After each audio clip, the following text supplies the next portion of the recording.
नाशिक शहरातील रस्त्यांवरील खड्ड्यांमुळे नागरिकांना मोठ्या अडचणींना सामना करावा लागतोय. या खड्ड्यांमुळे अपघात होऊन अनेक नागरिकांचे जीव गेल्याचा आरोप राष्ट्रवादी काँग्रेसकडून करण्यात आलाय.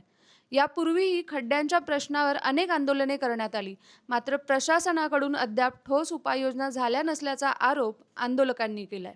खरं म्हणजे मी डोळ्यात पाणी आणून सांगतो, हे दुर्दैव आहे आमचं नाशिककरांचं, की आज या नाशिक महानगरपालिकेवरती ज्या 6-7 लोकांचा मृत्यू झाला, ज्यांचा जीव गेला, त्याला फक्त आणि फक्त प्रशासन जबाबदार आहे. शहरामध्ये झालेले खड्डे, खड्ड्यांमधले असलेला भ्रष्टाचार आणि या भ्रष्टाचाराचा झालेला भस्म्या या राजकारणी आणि प्रशासकीय लोकांना त्यांचा निषेध म्हणून आज आम्ही इथे बसलो आहोत.